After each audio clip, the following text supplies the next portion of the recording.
明天能看见我吗？我明天可能还算比较重场的一场戏，因为我明天算重场的戏啊，又得吐血。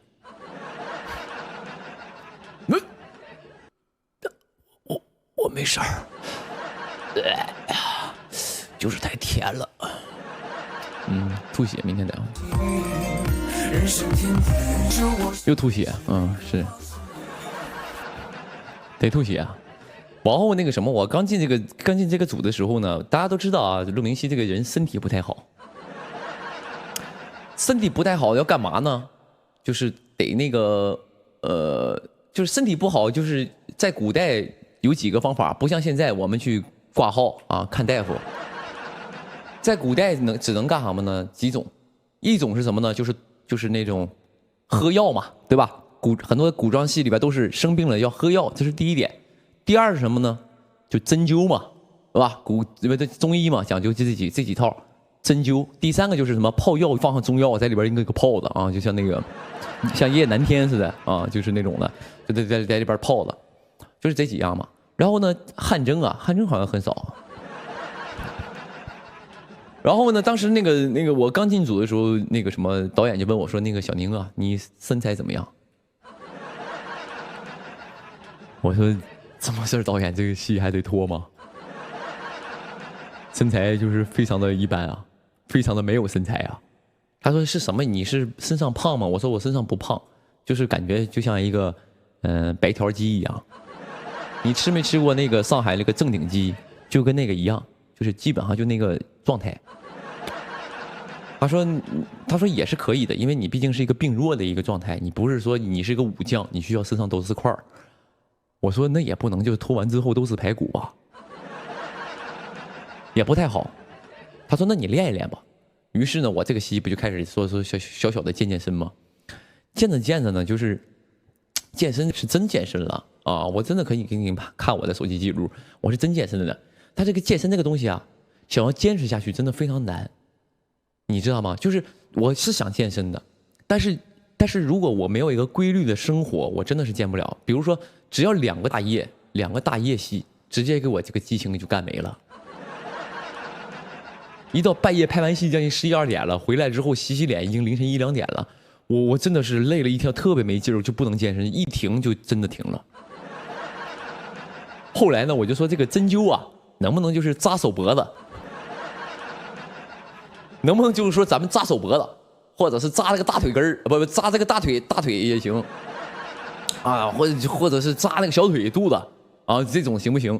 然后呢，导演说也不是不行，但是也不能光扎这儿，主要你不是手坏了，你还是有这个身体上一些这个问题的哈，扎脑门啊也是可以的，就是不用脱了嘛，到时候啊，就是后来也就是和谐了一下，就可能是没扎这个肚脐眼什么之类的啊，就还行啊。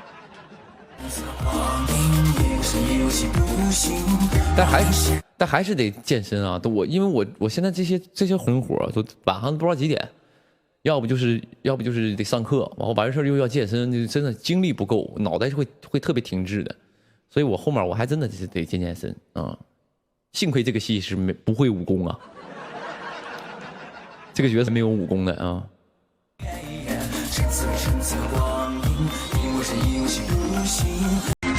有朋友说情圣非你莫属，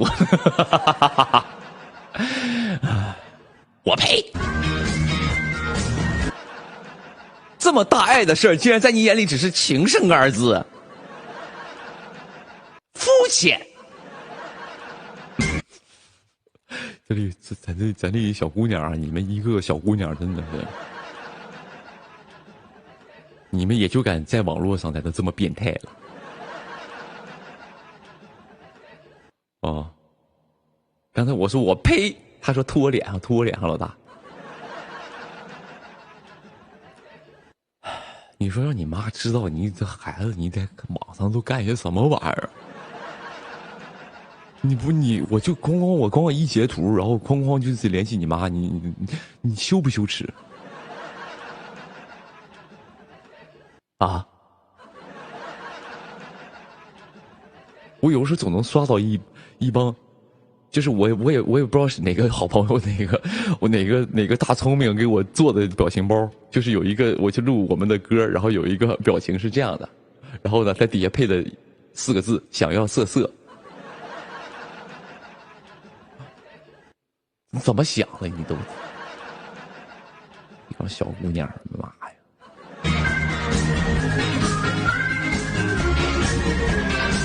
我看昨天有一个采访，里边我好像就是露了2肩膀头子。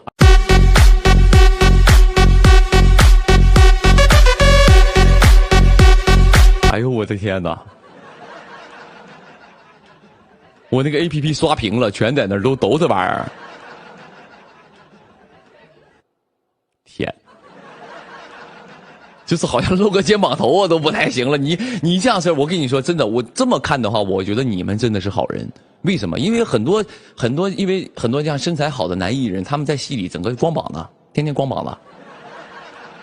啊，整个哐哐胸肌、腹肌，哐哐一块一块的啊，就是人家身材好是可以展示，我身材不行。露个肩膀头啊，你们都嗨了。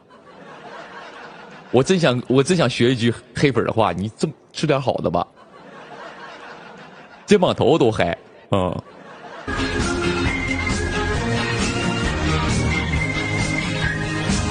当然是这样的。虽然说有朋友说吃点好的，我什么，但是我想说，中国有句古话，叫做“好吃不如爱吃”。你这个满汉全席多么的丰盛，多么的美味，多么的好看，多么的贵，但是我就爱吃我妈给我做的那碗炸酱面。好吃不如爱吃，所以做的也没错啊，但尽量不要了，在网络上啊。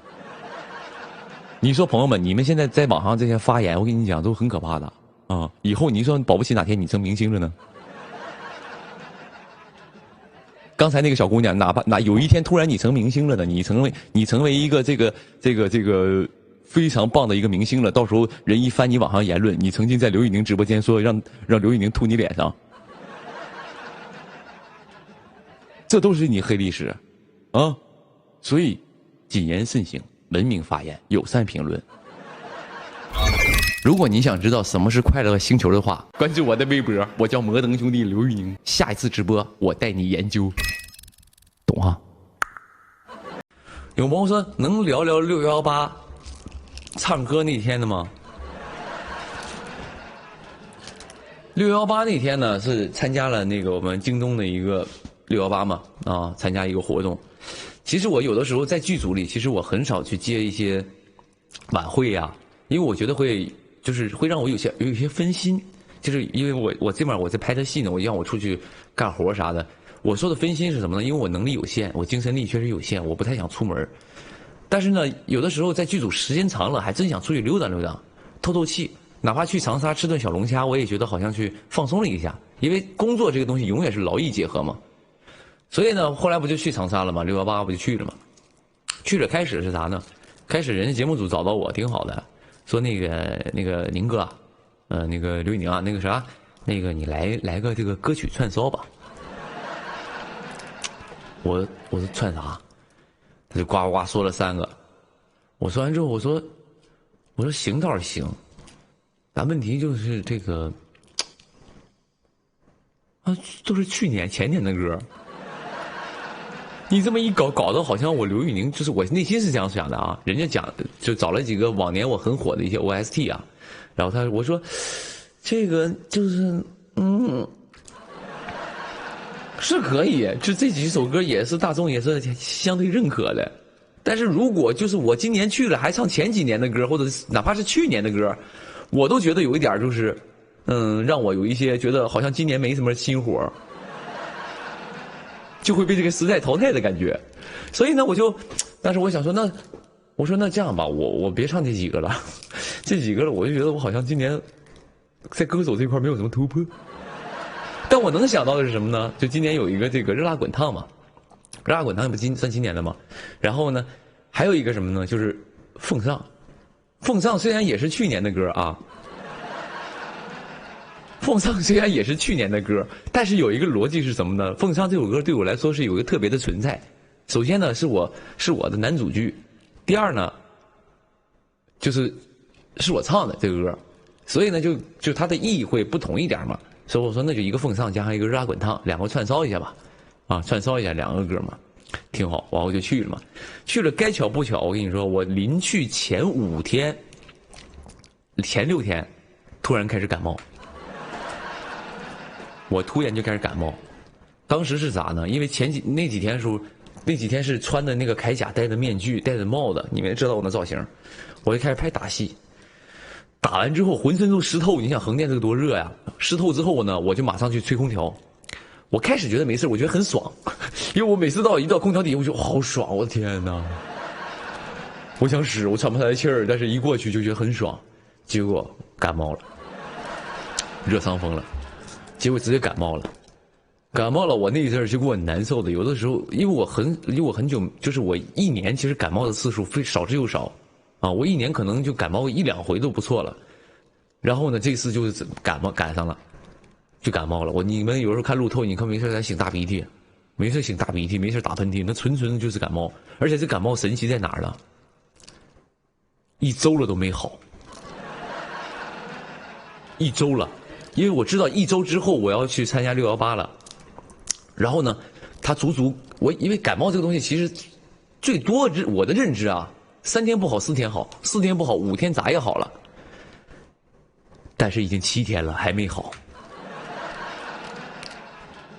我当时就临近啊，我就有点懵了，我说我这嗓子就是一说话都囔鼻子，然后我还要去那个啥。我还要去那个参加那个618晚会，因为我作为一个歌手，我又对我自己有一个小小的要求，就是得真唱。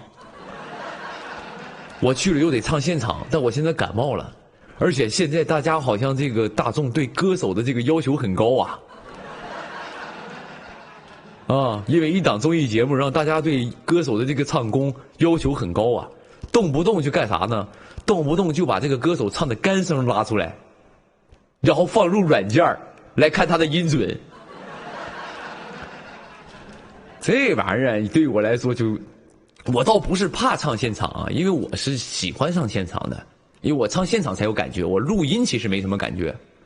然后呢，我当时就想，这不完了吗？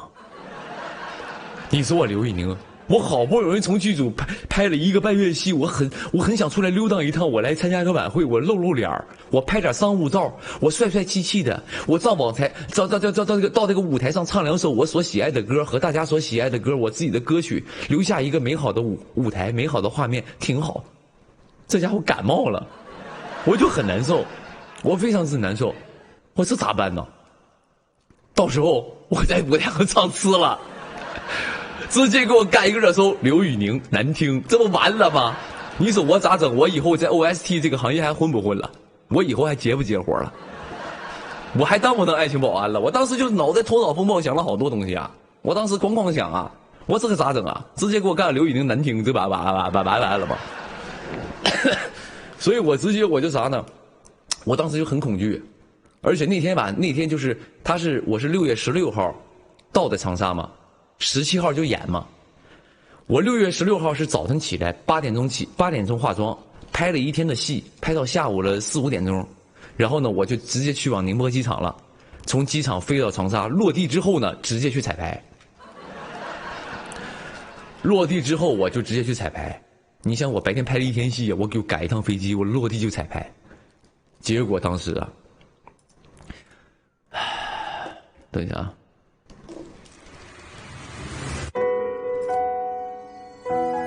正常去了都得彩排嘛，啊，都得去彩排。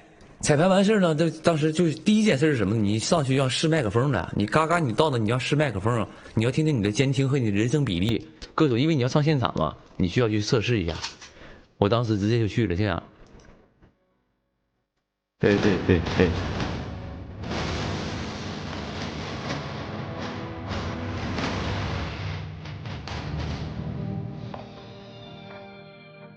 西风起头上，独自唱，未唱。烽火映霜天，血色见斜阳。安静是道场，眉目透，世上风霜来何藏？牵着银枪，此去心苍茫，几云浩山。风上为人去，踏破山河之颠浪，一心并肩不跌宕，永远在今后，展示人天光。不为扬名和心狂，风上为人难牵难挽，险与魂伤，也几对虚对不忘，这一人却走，不日晚上，待到然回首还无恙。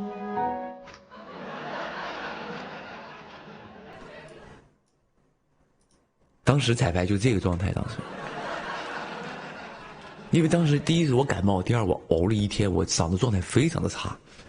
去了之后呢，我还尽量在就是舞台，我明明知道有几个就是高音的时候已经有一点没控制住了，但我还要假装镇定。我当时就在台上，因为彩排嘛，我得假装镇定。我说啊，那个不好意思各位老师啊，我拿麦克风我在台上。啊，不好意思，各位老师，我给自己找吧呢啊，那个我再让我试一遍，好不好？我有可能很久没上舞台了，让我再试一下，故意在麦克风里咳两声，不好意思，就暗示人家我就感冒了，这不是我刘宇宁真实水平，你们千万不要说6号半晚会请我来，你们后悔了。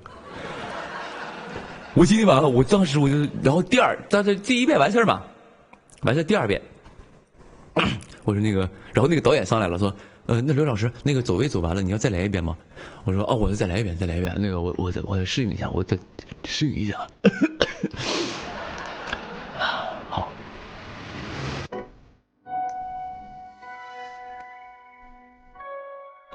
第二遍，我跟你讲，朋友们，我脑袋里就放了5个字儿：当正式演出。我一定得好好唱，因为前面第一遍我确实也是没有说认真的好好唱，就是因为我要试试那个音频比例嘛，我要试试它的远近和它那个大概外边听到的东西和我耳朵听到的东西。我第二遍我就是较上劲了，今天我刘宇宁嗓子给我唱坏了，我今天晚上第二遍我也不能唱次。否则现场我肯定这个现场有这种就是花钱混进来的这些粉丝，因为我每次彩排现场都会有一些就是花钱走了一些后门混进会场的一些粉丝在里面。他当时你说听到宁哥唱成这样，他直接嘎脱粉了。一般能花钱混进场里边的，虽然咱们说从咱们作为艺人来说这块是不提倡的啊，不要去走这种不正规的渠道，但是也证明了一点。要不他有钱，要不他这个宴席人还是有一定实力的粉丝嘛。当然每一个粉丝对我来说都很重要，我当时就怕当时你一听说宁哥原来现场就唱这样啊，算了吧，脱粉儿，我不怕这个嘛。所以我第二遍呢，我就想说我今天晚上我刘宇宁我这个嗓子唱哑了，我明天现场唱不了我也好好唱，来吧。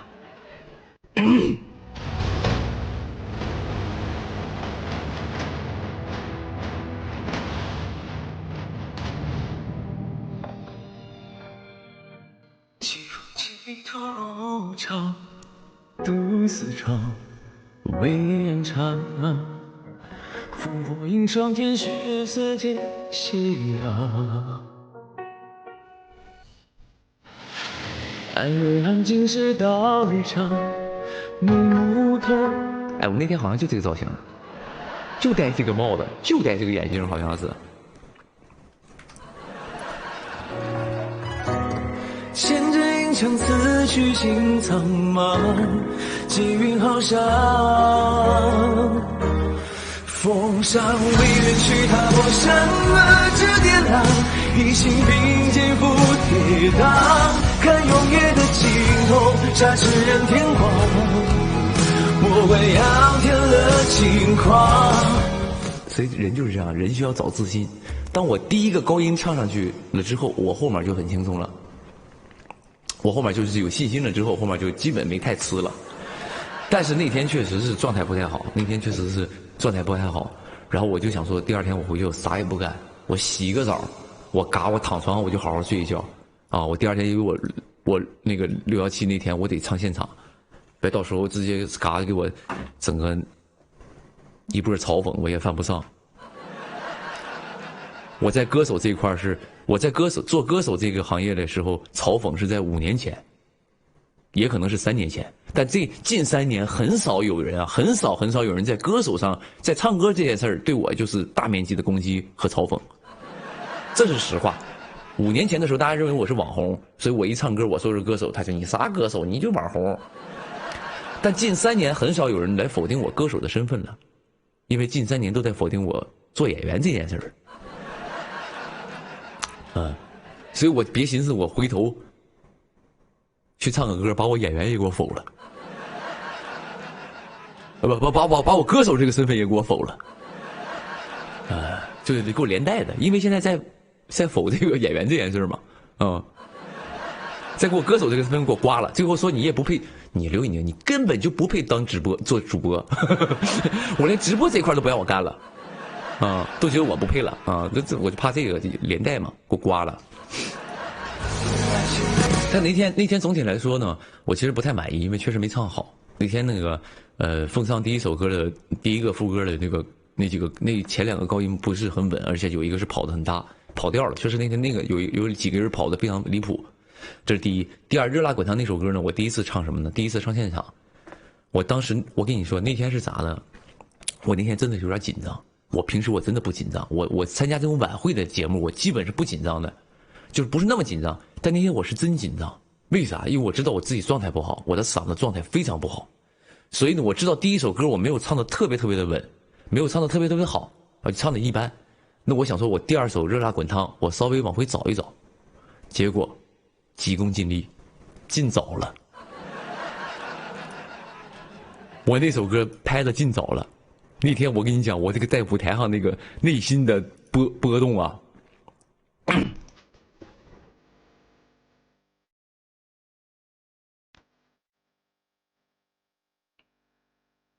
这个地方我还给他忧郁呢。前面这个就这个，我当时是给我设计说往舞台后面走，他就说宁哥，你前面那个奉上唱完你就往回走嘛。然后当时我还在那设计呢。我说我走到快到结束的时候，我把双臂张开，就有一种拥抱阳光、拥抱未来的感觉。当时我正设计呢，我寻思我第1首歌没太唱好，我第2首歌往回找一找啊，我咔这个前面这个前奏一响，上气儿了，朋友们，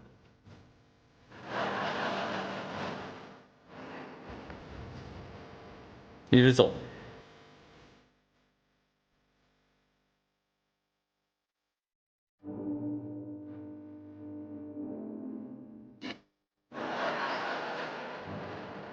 一转身，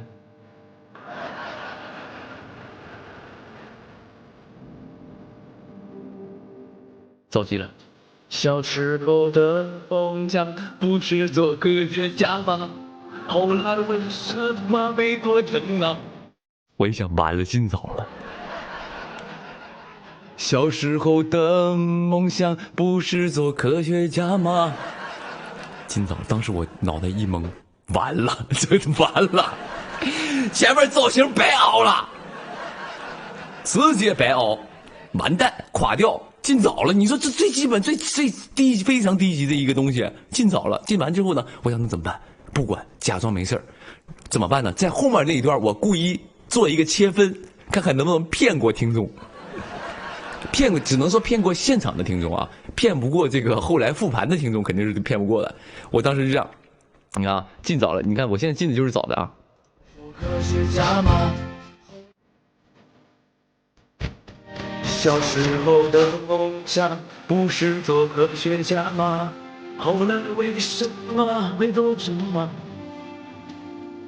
我后面就是在后来为什么就后来为什么没做？我都忘了当时做了什么切分了，因为现在他已经这个有原唱，所以我没做，我寻思当时就是什么呢？我前面进早了，我后面做一个切分，故意往后拖一点，让你觉得那是我故意现场设计的。哎，当然那个举动只是说在你本能演唱的时候，你只能骗过现场的观众，但你骗不了复盘的时候再次听你这个歌的观众。不仅受人尊重，还有我的。有朋友说宁哥，我以为你忘词儿，不是忘词儿，我是纯什么呢？纯是激动了那天。第一是激动，第二是真是紧张，第三我知道我最重要，其实我知道那天我嗓子状态不好，有感冒嘛。然后呢，我就怕唱呲了，我真怕唱呲了，所以那天那个其实心态并不是如此，不是那么放松。但从第一句唱错之后，后面基本开始放松了，因为再差也就这样了。我就破罐子破摔了，我彻底放松了。我第一个进早之后，我就紧张了大概3秒到5秒左右，我后面就很放松了，所以把那歌唱完了。如果你想知道什么是快乐星球的话，关注我的微博，我叫摩登兄弟刘玉宁。下一次直播我带你研究。